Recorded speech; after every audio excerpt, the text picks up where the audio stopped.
समस्त सुधी जनों को सादर नमस्कार। शुकदेव व्यास के महर्षि व्यास के 5 शिष्यों में से एक बताए गए हैं। वे उनके पुत्र भी हैं। पैल, सुमंतु, जैमिनी और वैशंपायन ये 4 व्यास के अन्य शिष्य कहे गए हैं। इस पर मैं चर्चा पहले करता रहा हूँ। महाभारत के शांति पर्व में अध्याय 310 से 320 में पुणे संस्करण में शुकदेव का चरित्र बताया गया है। इसमें शुकदेव की उत्पत्ति अथवा जन्म, राजा जनक के पास उनका मोक्ष शास्त्र या वेदांत के अध्ययन के लिए जाना और व्यास के द्वारा शुक को उपदेश, ये विशेष रूप से प्रसंग आते हैं। यह पूरा प्रसंग बहुत विस्तार से जो शांति पर्व में आया है, यह भागवत धर्म के प्रभाव से परवर्ती काल में जोड़ा गया प्रतीत होता है। पर यह जो मोक्ष परक यति धर्म परक जो विवेचन है, उसके विकास को जानने के लिए और पांचरात्र अथवा भागवत धर्म की परंपरा को जानने के लिए अत्यंत ही महत्वपूर्ण है। और किसी ऐसे सूत, ऐसे महाभारतकार के द्वारा यह जोड़ा गया है जो बड़ा ही श्रेष्ठ कवि है। यह द्वैपायन शुक संवाद कहलाता है। पुणे संस्करण में शांति पर्व में अध्याय 309, गीता प्रेस गोरखपुर के संस्करण में अध्याय 321 है शांति पर्व में, और कुंभकोणम या दाक्षिणात्य संस्करण में अध्याय संख्या में अंतर है। कतिपय श्लोक अधिक भी हैं। समीक्षित पाठ या पुणे संस्करण की अपेक्षा गीता प्रेस तथा कुंभकोणम संस्करणों में। किंतु जो प्रसंग है वह यही है कि युधिष्ठिर पूछते हैं कि कैसे शुकदेव को वैराग्य हुआ। मुझे शुकदेव का चरित्र सुनने के लिए बड़ा कौतूहल है। भीष्म बताते हैं कि पिता व्यास ने अपने पुत्र शुक को समस्त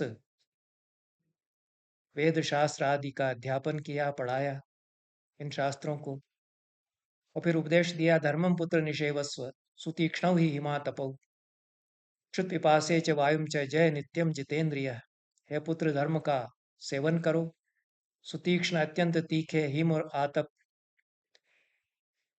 आतप वर्षा शीतकाल, क्षुत पिपासा क्षुधा पिपासा, इन सबको जितेंद्रिय होकर के जीतो, इन पर विजय प्राप्त करो। सत्यमार्जवम अक्रोध मनसूयाम तमम तपः अहिंसाम चानुशंसम च विधिवत परिपालय। ये तो सामान्य उपदेश है। इन सारे गुणों को धारण करो, सत्य, आर्जव, ऋजुता या ईमानदारी, सिधाई, अक्रोध, अनसूया, ईर्ष्या न करना, दम, इंद्रिय इंद्रियों को दमन करना, तप, तपस, अहिंसा और अनुशंस, करुणा, दया, इन सब को अंगीकार करो। सत्ये तिष्ठ रतो धर्मे हित्वा सर्व अनार्जवम।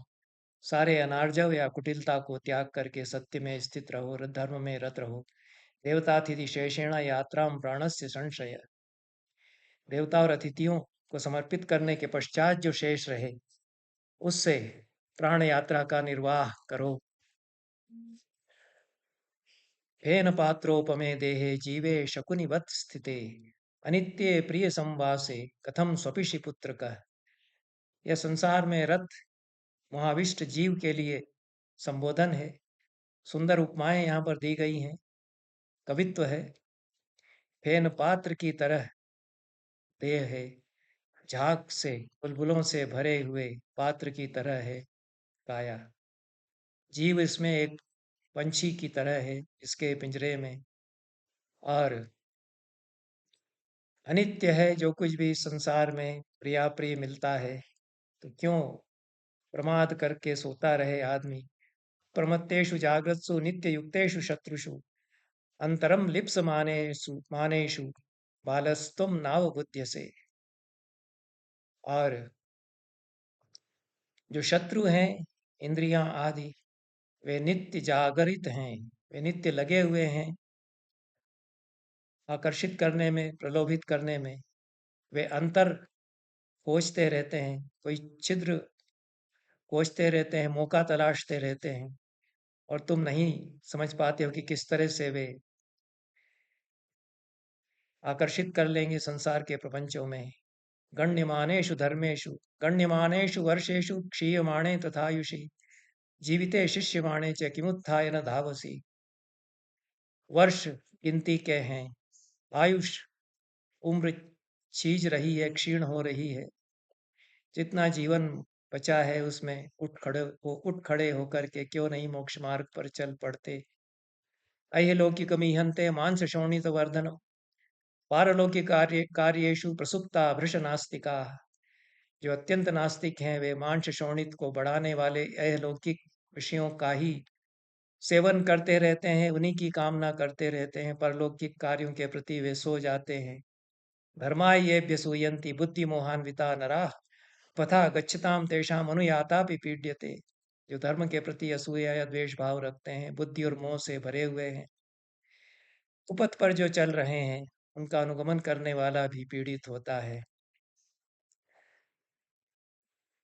इस प्रकार से इंद्रिय दमन और धर्म का पालन करने का उपदेश देते हैं व्यास अपने पुत्र को। कहते हैं कि अद्य कालिकया बुद्धिया दूरेश्व इति निर्भया सर्वभक्षा न पश्यन्ति कर्म भूमिम विचेतसः। अद्य कालिकी बुद्धि जिनकी है, जो केवल आज सुख से रह लूं इतना ही सोचता है, उसकी बुद्धि अद्य कालिकी कहलाती है। मुहावरा यहाँ पर आया है, महाभारत की भाषा जो संपन्न भाषा है। दूरेश्व इति निर्भया, कल तो बहुत दूर है, कल क्या होगा इसकी क्या परवाह करना, आज जो कुछ प्राप्त है उसको आनंद से भोग लो, ऐसा ही जो सोचते हैं। सर्वभक्षा न पश्यन्ति कर्म भूमिम विचेतसः। जो सब कुछ भोग रहे हैं वे नहीं देख पाते हैं कर्म भूमि को, विचेतस होकर के। धर्म निश्रेणी मादाय धर्म निश्रेणी मास्थाय किंचित किंचित समारुह कोशकारवदात्मानं वेष्टयन् नावबुध्य से। धर्म की सीढ़ी पर कदम रखो और कुछ उसके ऊपर चढ़ते चले जाओ, कोशकार या रेशम के कीड़े की तरह जो तुम उगल रहे हो उसी में लिपटते चले जा रहे हो और तुम नहीं समझ रहे हो। यह उपमा यहाँ दी गई है। इससे पता चलता है कि रेशम का ज्ञान था, पहले रेशम बनाया जाता था और उससे उपमा दी गई है। नास्तिकम भिन्न मर्यादम कूलपातमिवा स्थिरम वामतः कुरु विश्रब्धो नरम वेणुमिवोद्धतम। नास्तिक भिन्न मर्यादा को तोड़ने वाले, किनारों को ढाने वाले प्रवाह की तरह जो अस्थिर है उसको दूर करो, ऐसा कहते हैं। मृत्यु मंडरा रही है, धर्म के यान से संसार के सागर को पार करो, ऐसा कहते हैं। संचिन्वानमेवैनम कामानाम अवितृप्तकम प्रकीवोरणमासाद्य मृत्युराधाय गच्छति। जो पाप को ही केवल संचित कर रहा है, जो कामनाओं से तृप्त नहीं हो रहा है, उसको उरण को जैसे झपट करके वृकी उठा ले जाती है, ऐसे ही मृत्यु उसको झपट करके झपट्टा मार कर ले जाती है। प्रखी इव उरणम आसाद्य, ऐसी उपमा यहाँ दी गई है, सुंदर उपमा है। उरण भेड़ को कहते हैं, मेष या भेड़, गड्डारी का भी संस्कृत में उसके लिए आता है, गडेरिया जिसको चराता है। गीता प्रेस गोरखपुर में 321वें अध्याय का शांति पर्व में यह 20वां श्लोक है। अनुवाद में भेड़ के बच्चे को उठाकर ले जाने वाली बाघिन की तरह मृत्यु उसे डाढ़ में दबाकर ले जाती है, ऐसा अनुवाद किया गया है। यह अनुवाद थोड़ा मनमाने ढंग से कर दिया गया है, और उरण तो आवश्यक नहीं है कि मेष शिशु ही हो। मेष सामान्य के लिए उरण शब्द अमरकोश आदि में दिया गया है। बाघिन का तो कोई उल्लेख नहीं है, व्रकी यहाँ है पाठ, सभी संस्करणों में व्रकी पाठ है। और डाढ़ों में दबा कर ले जाती हैं, ऐसा ऐसा कहने की आवश्यकता नहीं है। तो यह अनुवाद भावानुवाद की दृष्टि से कहीं अपने मन से भी कर दिया गया है गीता प्रेस में, ऐसा प्रतीत होता है। क्रमशः संचित शिखो धर्म बुद्धिमयो महान अंधकारे प्रवेष्टव्य दीपो यत्नेन धार्यताम्। जिसकी लौ बचा बचा कर रखी गई है, धर्म की बुद्धि जिसमें है, और ऐसे उस दीपक को लेकर के अंधकार में चलना है। इस धर्म के दीपक को यत्न पूर्वक धारे रहो, धारण किए रहो। ब्राह्मणस्य ही देहोयम न कामार्थाय जायते। ये जो ब्राह्मण की काया है, ज्ञानी की काया है, ये काम और अर्थ के लिए नहीं उत्पन्न हुई है। यह क्लेशाय तपसे प्रेत्यत्वनुपमम सुखम। यह क्लेश उठाकर तपस्या करने के लिए यह काया मिली है, और इस काया के छूटने के बाद अनुपम सुख प्राप्त होगा।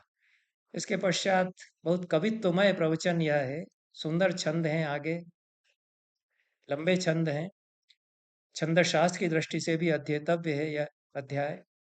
ब्राह्मण्यम बहुभिर्वाप्यते तपोभिस्तल्लब्ध्वा परिपणेन हेडितव्यम। स्वाध्याये तपसि दमे च नित्ययुक्तः क्षेमार्थी कुशलपरः सदा यतस्व। ब्राह्मण्य, ब्राह्मण का जो विग्रह है, वह बहुत तपस्या के बाद मिलता है।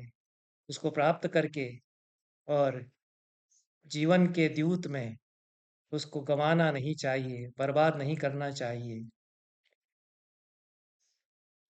हेडितव्यम, हेड धातु का प्रयोग किया है। हेड धातु अनादर के अर्थ में आती है। उसका अनादर नहीं करना चाहिए, ऐसा आशय है। विषयानुराग में फंसकर बर्बाद नहीं करना चाहिए, ऐसा गीता प्रेस गोरखपुर के संस्करण में अनुवाद किया गया है। स्वाध्याय और तपस्या में और दमन में युक्त होकर के क्षेम या कल्याण की कामना करते हुए यत्न करते रहो।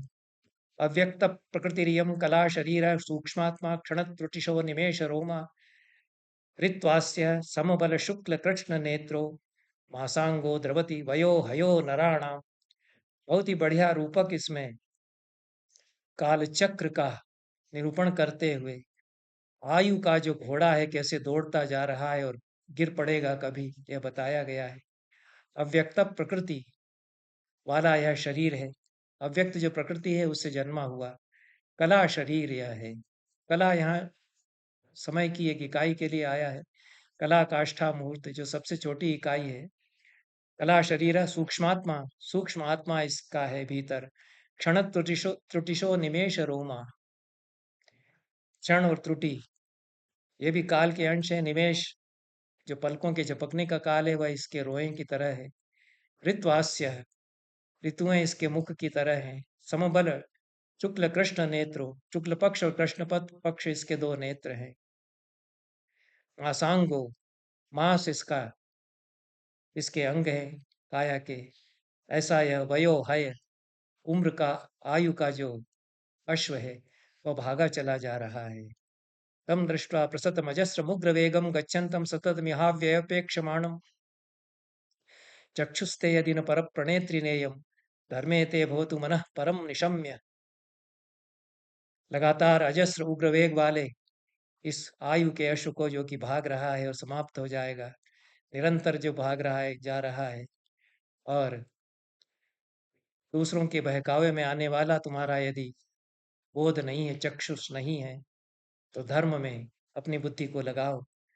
ये मी तु प्रचलित काम, ये मी तु प्रचलित धर्म काम वृत्ता क्रोशंता सततमनिष्ट संप्रयोगा कृष्यन्ते परिगत वेदना शरीरा वव्वीभिः सुभृश धर्म वासना भी।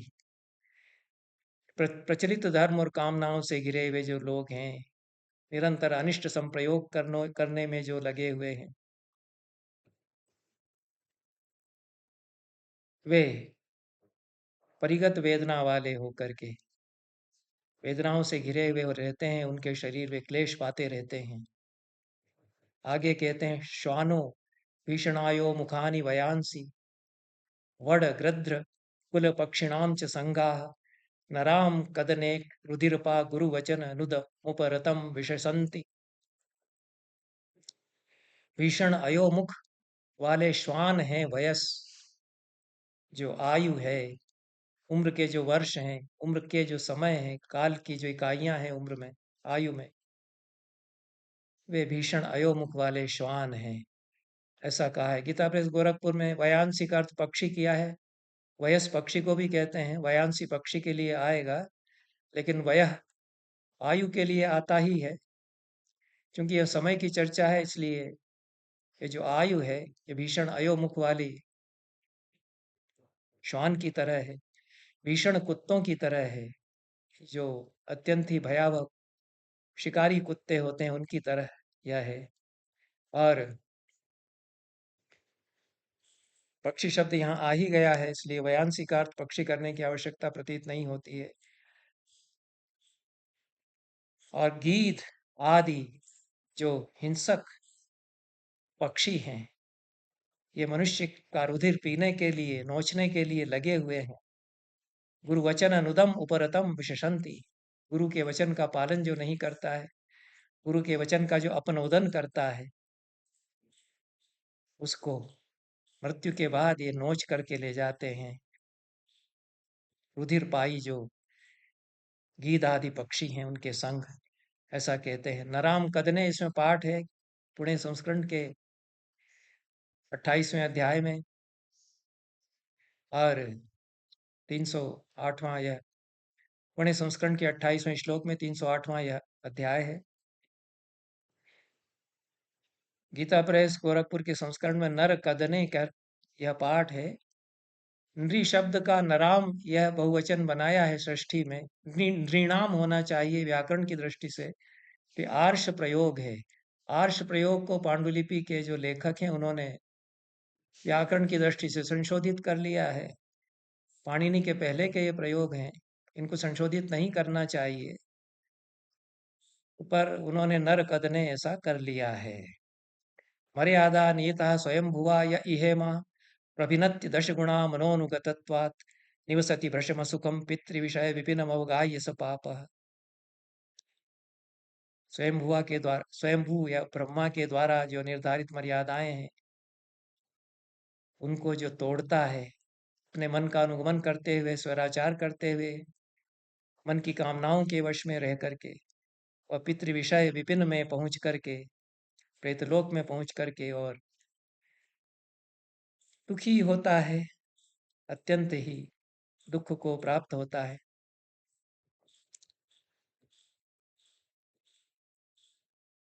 उष्णाम वैतरणीम महानदीम अवगाढ़ोसि पत्रवन, उष्णाम वैतरणीम महानदीम अवगाढ़ो असि पत्रवन भिन्न गात्र परशुवन शयो निपतितो वसति च महानिरये वृषार्तः। उबलते हुए पानी से भरी वैतरणी नदी में उसको धंसना पड़ता है।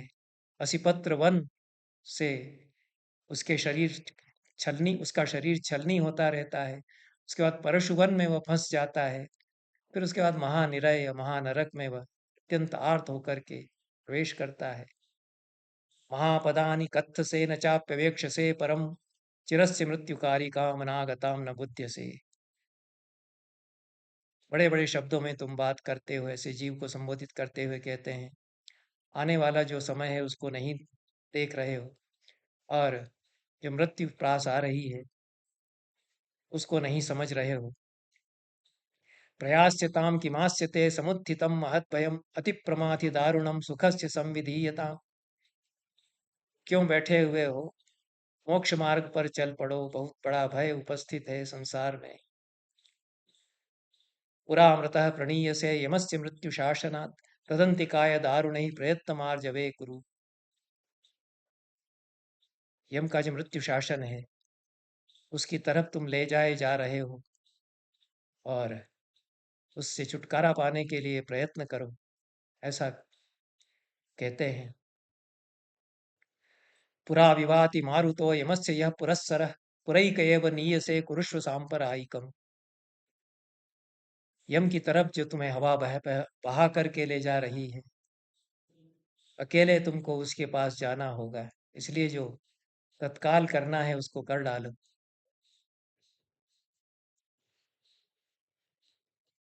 इस प्रकार से मोक्ष मार्ग के उपदेश व्यास अपने पुत्र को देते हैं। पुरा जरा कलेवरम विजर्जरी करोति ते बलांग रूप हारिणी निधत्सु केवलम निधिम। जरा जो है कलेवर को जर्जर करती चली जा रही है, बल और अंग और शरीर और रूप का हरण करती हुई। इसलिए जो जीवन की निधि है उसके लिए प्रयास करो। पुरा शरीर मंत को भिनत्ति रोग सायकई प्रसह्य जीवित क्षय तपो महत समाचर। मृत्युजय शरीर को रोग के बाण छोड़ छोड़ करके विच्छिन्न करता जा रहा है, भेदन करता चला जा रहा है, जीवन क्षीण हो रहा है। इसलिए महत तप इसी समय कर डालो। पुरा व्रका भयंकरा मनुष्य देह गोचरा अभिद्रवंति सर्वतो यतस्व पुण्यशील ने। मनुष्य की देह के भीतर जो भयंकर भेड़िए हैं वे झपट पड़ रहे हैं, इसलिए पुण्य संचित करने में प्रयास करो। पुरांधकार मेक को अनुपश्यसि त्वरस्व वै पुरा हिरण्मयान्न गा निरीक्ष से द्रिमूर्धनि। जो सामने अंधकार फैला हुआ है उसको जो तुम देख रहे हो उससे छुटकारा पाने के लिए आगे बढ़ो, उसको पार करो और उस धन को, उस द्रव्य को प्राप्त करो जिसमें चोरी का कोई भय नहीं है। धनस्य यस्य राजतो भयम च नास्ति भयम न चास्ति चौरतः व्रतम च यन्न मुंचति समर्जयस्व तद्धनम। राजा का भय जिसमें नहीं, चोर का भय जिसमें नहीं है, मृत्यु होने पर जो साथ रहता है छोड़ता नहीं, ऐसे उस धर्म का संचय कर लो। न तत्र संविभज्यते स्वकर्म भी परस्परम यदेव यस्य योतकम तदेव तत्र सोष्णुते।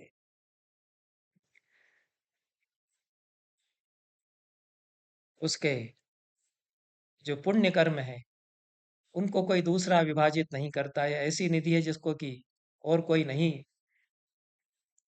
बंटवारे में ले सकता है। और यह संचित निधि है पुण्य की, जिसकी जितनी है उसका परिणाम उतना वह प्राप्त करता है। इसको योतकाध्याय भी इसीलिए कहते हैं। पुण्यों की संचित निधि के लिए योतक शब्द का प्रयोग यहाँ किया गया है। योतक के कई अर्थ किए गए हैं।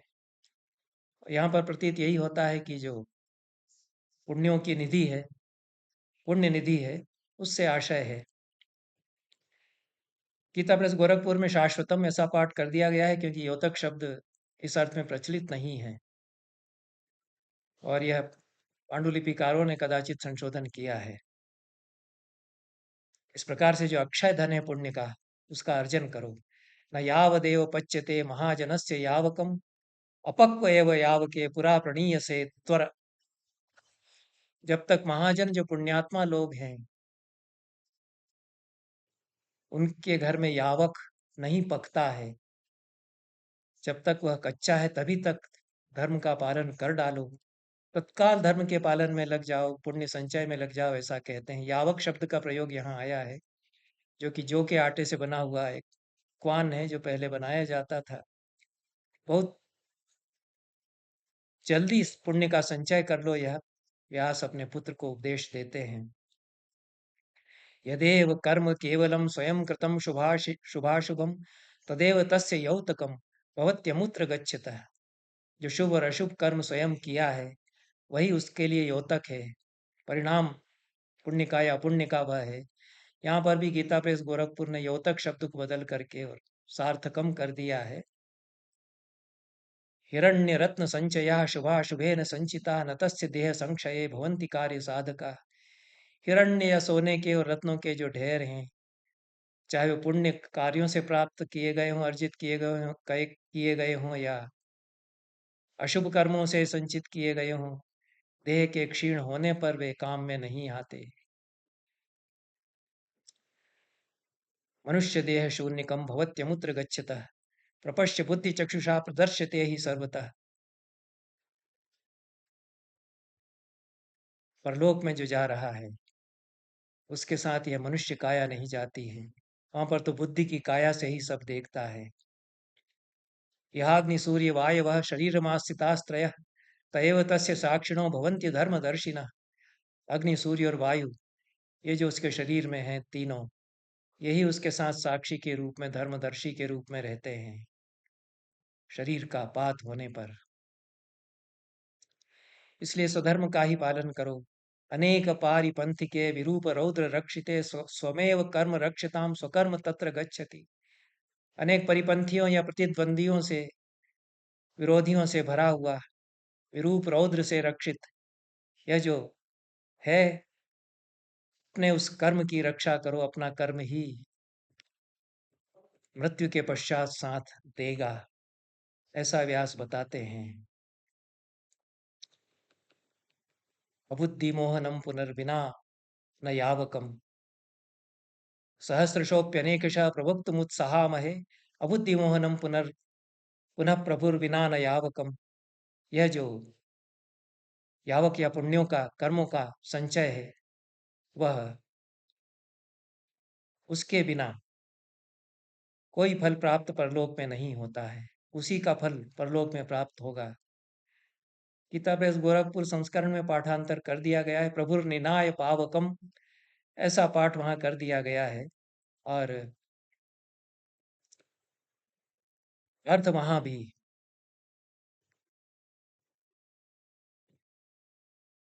जिसकी बुद्धि पर मोह नहीं छाया है, उस धर्मात्मा पुरुष को सदा ही धर्म ने पुण्य लोक में पहुंचाया है, यह किया गया है। आगे व्यास कहते हैं, यदा तुमेव पृष्ठतस्तमेव यदा तुमेव पृष्ठतस्तमग्रतो गमिष्यसि तथा गतिम गमिष्यता किमात्मना परेण वा। तुम अकेले ही जाओगे, तुम ही पीछे हो, तुम ही आगे हो, न कोई तुम्हारे आगे है न कोई पीछे है। स्वयं ही जब जाना है तो किसी दूसरे के मुखापेक्षी क्या होना।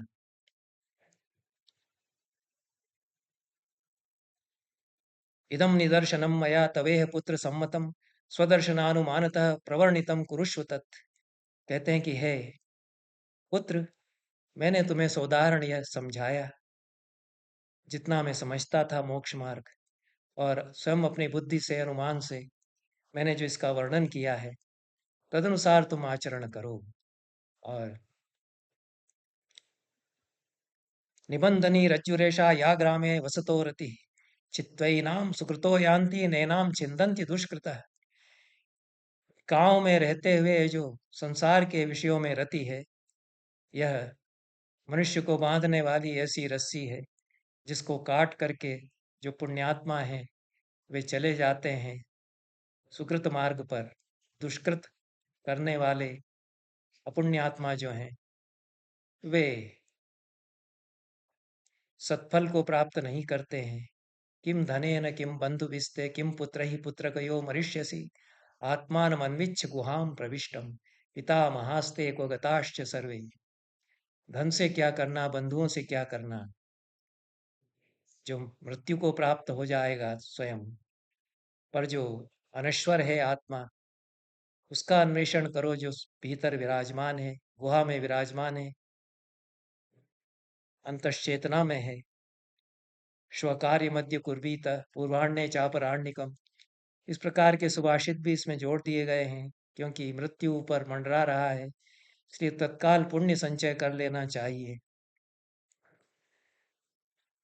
यह व्यास कहते हैं। धर्म का पालन और मोक्ष मार्ग पर चलने का उपदेश कहते हैं व्यास, देते हैं व्यास अपने पुत्र को। यह पूरा चलता है पुणे संस्करण में, अध्याय 309 में 92 श्लोक इस अध्याय में है। गीता प्रेस गोरखपुर और कुंभकोणम संस्करणों में कुछ अधिक श्लोक भी हैं। 310वें अध्याय में पुण्य पत्तन के संस्करण में, समीक्षित पाठ संस्करण में, युधिष्ठिर प्रश्न करते हैं व्यास से कि यह तो आपने बताया कि व्यास ने क्या उपदेश दिया अपने पुत्र को, लेकिन अब मुझे यह जिज्ञासा है कि उनको पुत्र कैसे उत्पन्न हुआ था और कैसे उसने सिद्धि प्राप्त की। जननी उसकी कौन थी? जननी के बिना जन्म नहीं होता, तो उसकी जननी का तो हमको पता नहीं है। कैसे सुखदेव बड़े ब्रह्मज्ञानी हो गए, कैसे उनकी सूक्ष्म ज्ञान में मति प्रवृत्त हो गई। एतदिच्छाम्यहं श्रोतुम विस्तरेण महाद्युते, हे महातेजस्वी पितामह, मैं ये सुनना चाहता हूँ विस्तार से। यथावदानुपूर्वेण तन्मे ब्रूहि पितामह। यथावदानुपूर्वेण तन्मे ब्रूहि पितामह। क्रमशः आप मुझे सिलसिलेवार सब बताइए हे पितामह।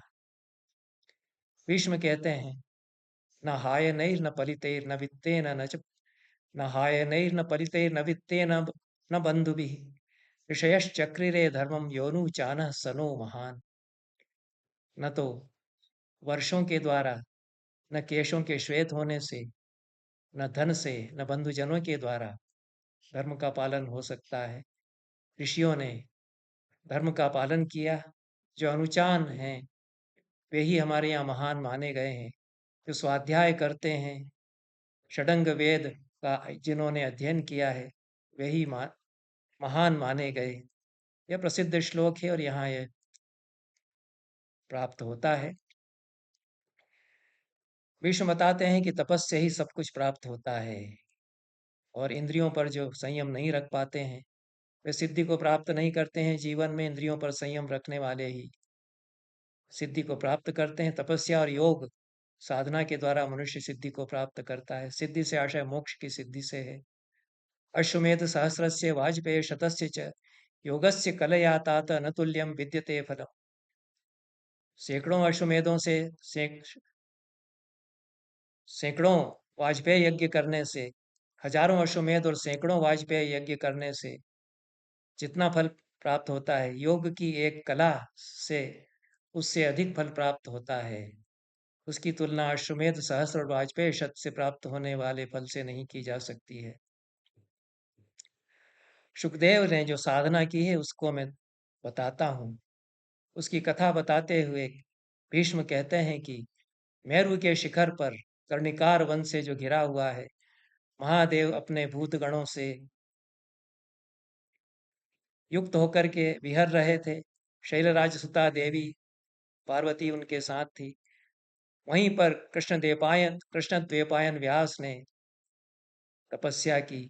योग में स्थित रह करके, योग धर्म परायण रह करके पुत्र के लिए, पुत्र की कामना से उन्होंने तप किया। और उनकी कामना थी कि अग्नेर भूमेर अपाम वायोर अंतरिक्षस्य चाभिगो वीर्यण संमितः पुत्रो मम भूयादिति इति स्मः। अग्नि, भूमि, जल और वायु, अंतरिक्ष, इनमें विचरण करने वाला वीर्य से युक्त पुत्र मुझे प्राप्त हो, इस कामना से उन्होंने तपस किया और उन्होंने आराधना की महादेव की। महादेव ने उन्हें वरदान दिया। उसी समय ब्रह्मर्षि, देवर्षि, लोकपाल, लोकेश, वसु, एकादश वसु, आदित्य, रुद्र, दिवाकर, निशाकर, सूर्य और चंद्रमा, मरुतगण, सागर, सरित, अश्विनी कुमार, देव, गंधर्व, नारद, पर्वत, ये ऋषियों के नाम हैं। विश्वावसु, ये सब उपस्थित हुए। रुद्र महादेव उनके सामने प्रकट हुए। तपस्या कर रहे थे व्यास और अग्निवर्ण की उनकी जटाएं हो गई थी, प्रकाशित हो रही थी। महेश्वर ने प्रसन्न होकर के उनसे कहा हंसते हुए, जैसा तुम चाहते हो वैसा पुत्र तुम्हें प्राप्त होगा। हे देवपायन, ऐसा ही पुत्र तुम्हें प्राप्त होगा। यथा यज्ञिर यथा वायुर यथा भूमिर यथा जलम यथा चखम तथा शुद्धो भविष्यति सुतो महान। जैसे अग्नि, जैसे वायु, जैसे भूमि, जैसे जल और जैसे आकाश जितने पवित्र हैं, ये कभी अशुद्ध नहीं होते हैं। अग्नि सदैव शुद्ध रहता है, आकाश सदैव पवित्र रहता है, वायु, भूमि और जल ये पवित्र माने जाते हैं। इन्हीं की तरह से शुद्ध पवित्र बुद्धि वाला पुत्र तुम्हें प्राप्त होगा। तद्भाव भावी तद्बुद्धि तदात्मा तदपाश्रय तेजसा वृत्य लोकां स्त्रीन यशः प्राप्स्यति केवलम। इनके शुद्ध भाव से भावित हुआ, इनसे एकाकार हुआ, तेजस से आवृत तीनों लोकों में यश प्राप्त करेगा, ऐसा पुत्र तुम्हारा होगा।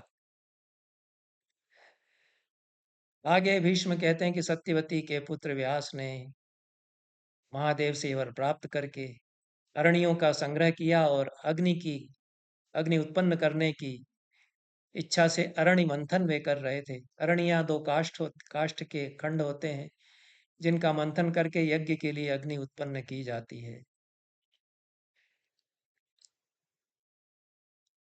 उसी समय घृताची नामक अप्सरा को उन्होंने देखा जो कि परम रूपवती थी। वह वहां निकल रही थी, उस पर उनकी दृष्टि पड़ी। ऋषिरप्सरसम दृष्ट्वा सहसा काम मोहितः। अप्सरा को देख करके ऋषि सहसा काम मोहित हो गए। भगवान व्यास और साच कृत्वा तदा व्यासम काम संविघ्न मानसम चुकी भूत्वा महाराज घृताची समुपागमत। वह अप्सरा काम से संविघ्न मानस वाले व्यास के पास शुकी का रूप धारण करके पहुंची। उस अप्सरा को देख करके अन्य रूप से समृद्ध व्यास ने अपने धैर्य को अपने वश में करने का बहुत प्रयास किया। हृदय में जो उनके शूल सा उठा उसको उन्होंने रोकने का प्रयास किया। सतु धैर्येण महता निगृह्णन् हृच्छयम् मुनि। हृदय की पीड़ा को रोकते हुए धैर्य के साथ मुनि ने, किंतु न शशाक नियंतुम तद व्यास प्रविसृतम मनः। पर जो मन उनका भाग रहा था, काबू के बाहर हो रहा था, उसको वे नहीं रोक पाए। और भावित्वाच्चैव भावस्य कृताच्चा वपुषा रतः यत्नान्यच्छतस्तस्य मुनेरग्निचिकीर्षया अरण्यामेव सहसा तस्य शुक्रमवापतत्। जो होने वाला है वह होगा, इस कारण से भावी तो होगा ही, इसलिए कृताची के सौंदर्य से, उस अप्सरा के सौंदर्य से अपहृत मन वाले, जिनका मन लुप्त हो गया था, ऐसे व्यास ने, जो कि अरणि मंथन से अग्नि उत्पन्न करना चाह रहे थे, उस समय उसी अरणि पर, उस काष्ठ खंड पर ही उनका शुक्र गिर पड़ा। और फिर भी मंथन वे करते रहे। मंथन करते हुए उसी अरणि से शुक्रे निर्मथ्यमाने तु शुको यज्ञे महातपा। उस शुक्र के निर्मथ्यमान या मथे जाने जाते समय महातपस्वी शुक उत्पन्न हुए। परमर्षि महायोगी अरणि गर्भ संभवे शुक उत्पन्न हुए। यथा ध्वरे समिद्धोग्निर्भाति हव्यमुपात्तवान तथा रूपः शुको यज्ञे प्रज्वलन निव तेजसा। जैसे धधकता हुआ लपटों से घिरा अग्नि हव्य डालने पर भड़कता है, तेजस्वी होता जाता है यज्ञ में, उस तरह से दैदीप्यमान अग्नि के समान तेजस्वी तेज से चमकते हुए शुक उत्पन्न हुए।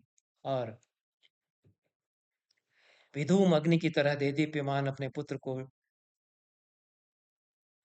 व्यास ने देखा। गंगा नदी वहां बहती हुई आई मेरु के पृष्ठ पर, और पानी से उन्होंने स्नपित कर दिया। स्नापयामास वारिणा, स्नान करा दिया शुक को। और अंतरिक्ष अंतरिक्ष से दंड, जो सन्यासी डंडा धारण करते हैं, कृष्णाजिन जो काले मृग की छाल सन्यासी धारण करते हैं, वे नीचे गिरे शुक के लिए। गंधर्वों ने गीत गाए, अप्सराएं नाचने लगी, देवताओं ने दुंदुभियां बजाई, देव दुंदुभियां बजाई जाने लगी। और शुक के जन्म पर सारे गंधर्वों ने अभिनंदन किया। इंद्र सहित लोकपाल वहां पर आए, पुष्पों की वर्षा उन्होंने की। और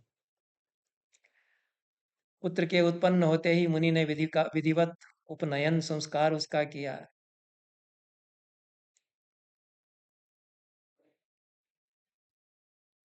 शक्र ने, इंद्र ने कमंडलु प्रसन्न होकर के दिया।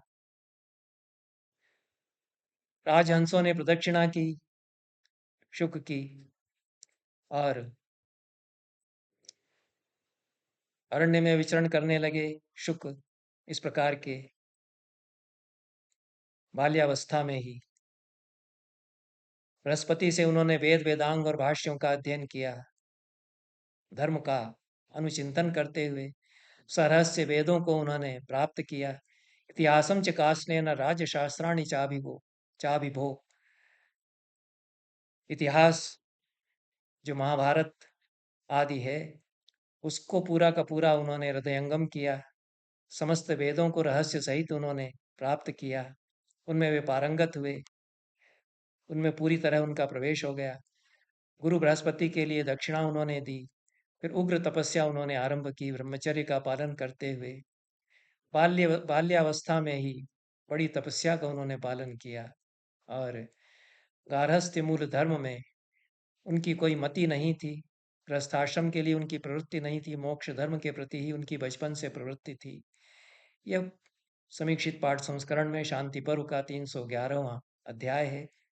312वें अध्याय में आगे बताया गया है कि इसी मोक्ष धर्म का अनुचिंतन करते हुए शुक अपने पिता के पास फिर से आए और उन्होंने कहा कि जो मोक्ष धर्म में, मोक्ष शास्त्र में जो सबसे प्रवीण हो, ऐसे व्यक्ति को मुझे बताइए, और जिससे मेरे मन को परम शांति प्राप्त हो। पुत्र के वचन सुन करके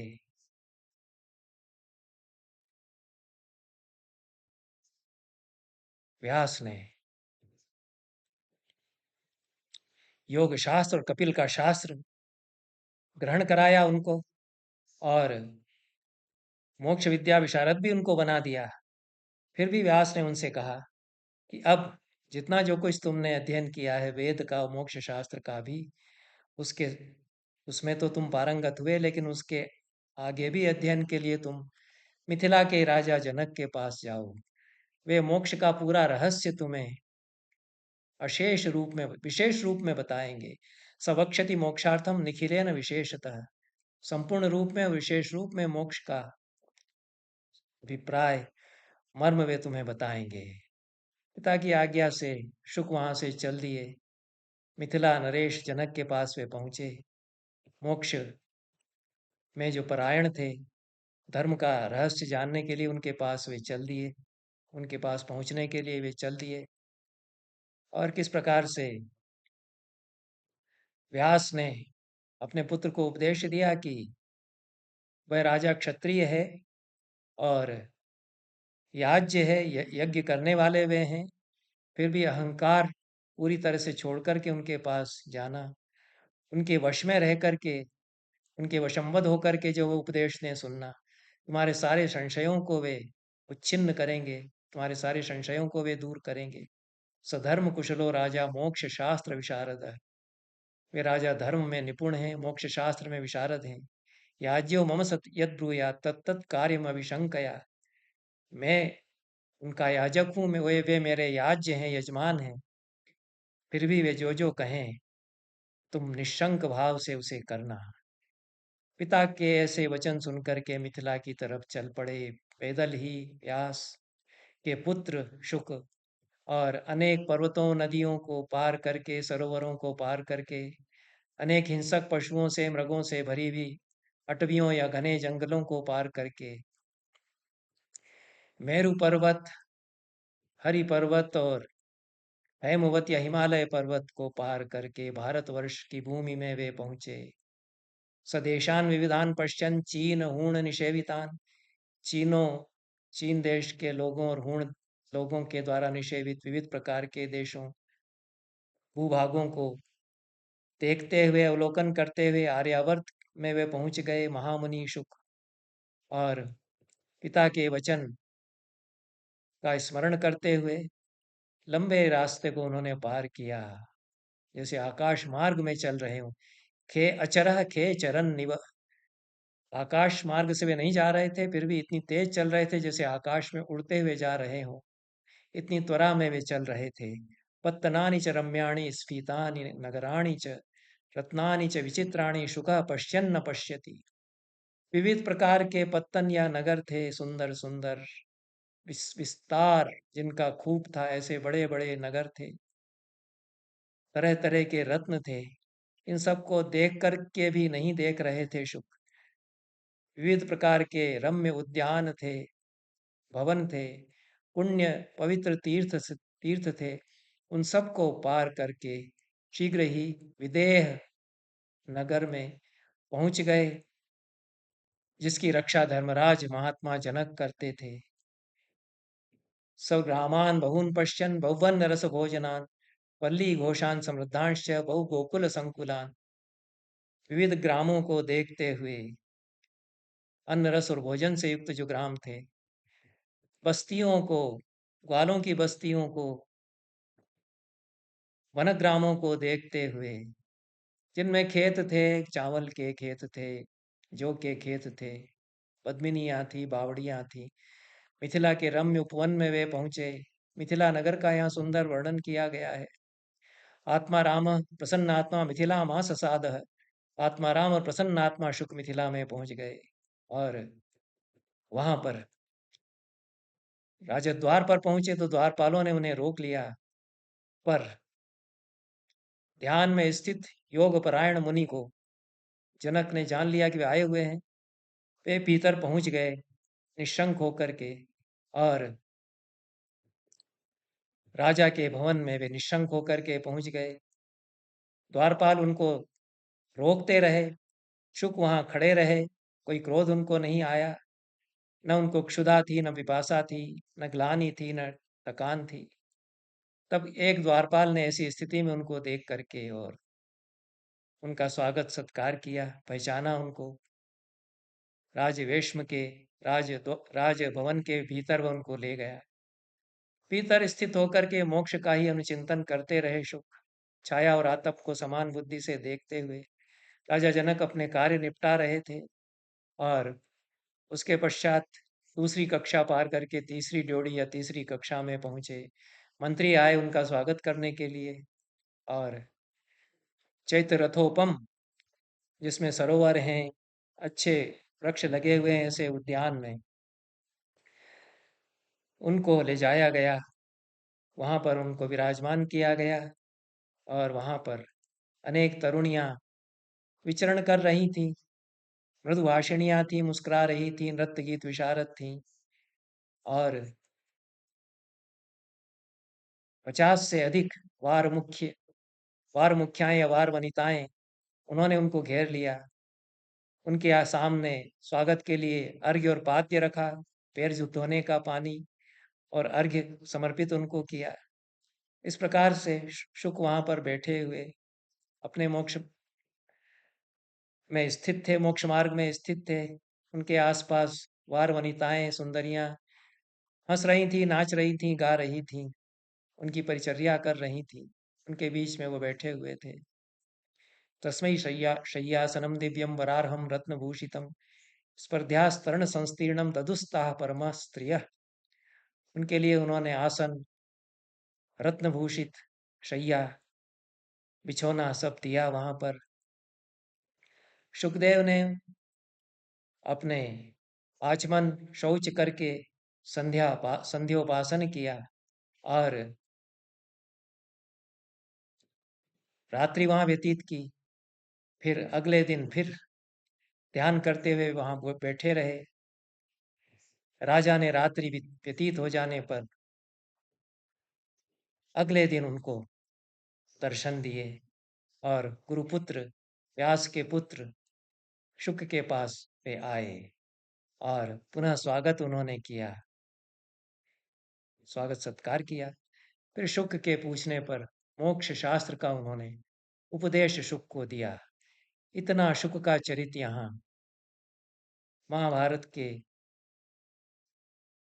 समीक्षित पाठ संस्करण में अध्याय 312 तक, 309 से 312 तक बताया गया है शांति पर्व में। यह लंबा प्रसंग है। अध्याय 322 तक ये चलता है और यह जो शुक को वेदांत का, मोक्ष शास्त्र का उपदेश है जनक का, यह दर्शन शास्त्र के विकास और ये जो परंपराएं हैं वेदांत की, उनके ज्ञान के लिए महत्वपूर्ण है। आज का यह प्रसंग यहीं पर समाप्त करते हैं। सभी को बहुत बहुत धन्यवाद। नमस्कार।